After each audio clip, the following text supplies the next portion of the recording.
This is Radio Now 95.3 FM. Come for the news, stay for informed conversations. The Economic Community of West African States, ECOWAS, has lifted some financial and economic sanctions imposed on Niger Republic, Mali, Burkina Faso and Guinea-Bissau, where military juntas have interrupted the democratic process. Omar Aliou Touré, president of the ECOWAS Commission, says the decision was taken based on humanitarian considerations, especially due to the month of Lent and the approaching Ramadan. He, however, noted that political and targeted sanctions still remain in force, particularly as it relates mainly to Niger because all the other countries still have political sanctions on them. In an earlier statement, Nigeria's President Bola Ahmed Tinubu said the decision was also taken in hopes of persuading the countries that a better path exists that would lead to genuine improvement of their people's welfare through democratic good governance. The move comes shortly after Mali, Niger and Burkina Faso announced their withdrawal from ECOWAS. For more on this, we're joined by Chris Ngwodo, the Director, Office of Strategic Preparedness and Resilience. Mr. Ngwodo, good morning and thank you for joining us on the conversation. Good morning, Steve. Good morning, and thank you for having me. Right. What is your reaction to this latest move by ECOWAS? Well, my reaction, I think I would say, first of all, this is a welcome development. There have been many voices calling for a lifting of the sanctions, or at least a downgrading of the sanctions, which is actually what has happened, calling for de-escalation and dialogue as a pathway for restoring these countries to the fold. So it's a welcome development. It's come a bit late, but better late than never. So that's my reaction. I think it's a welcome development.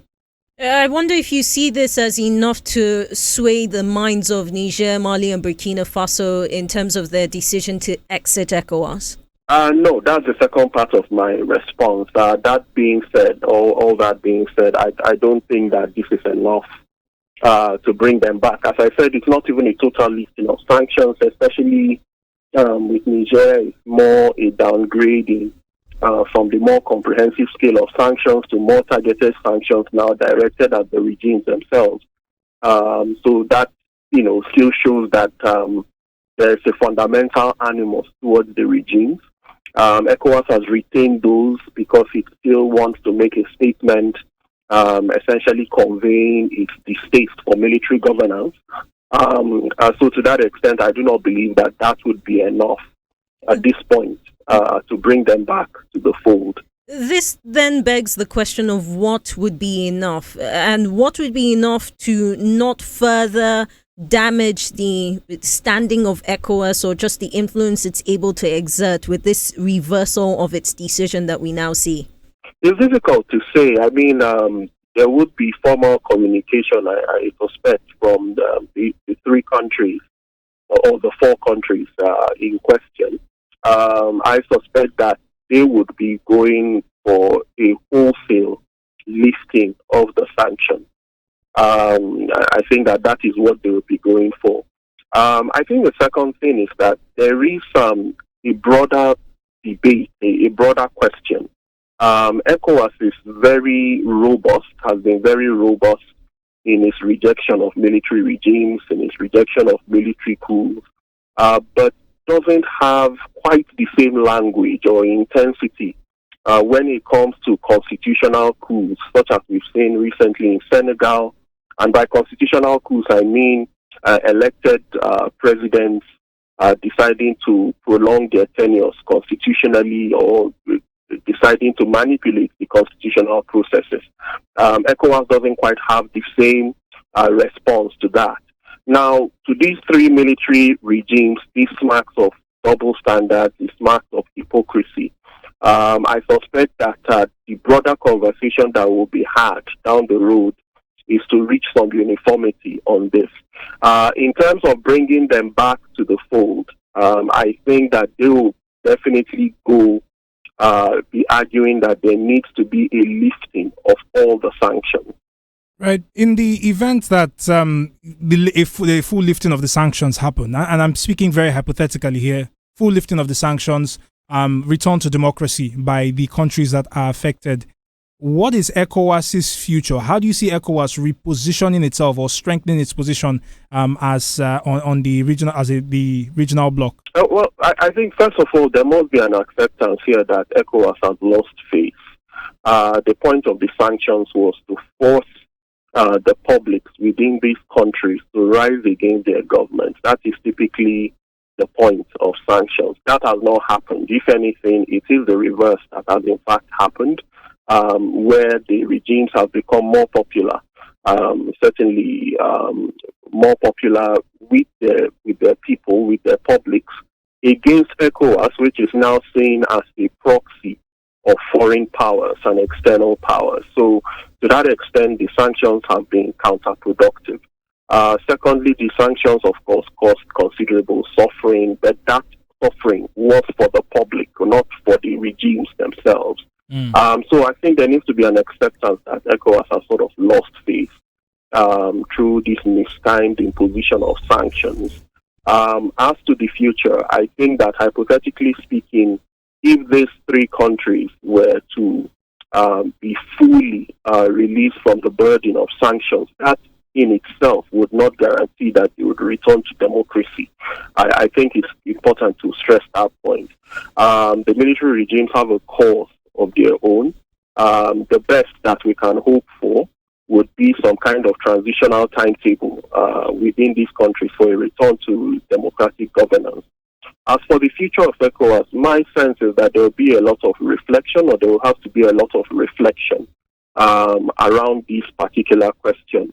And I think that one of the key issues would be whether ECOWAS wants to be fundamentally an economic union, in which case it refrains from making pronouncements about the political conditions within member countries and simply focuses on economic integration, which is its original remit. I think that in the last few decades, because of peace and security issues within the region, ECOWAS has found itself getting more and more involved in substantive issues of politics, governance, and has been put in a position where it has to make pronouncements about the political conditions or the quality of regimes in member countries. And that is very, very controversial, particularly because it's not been able to address uniformly all the violations of constitutional order that happen within the region. As I said, it has very robust language for military interventions, but simply disappears from the scene when elected governments behave badly.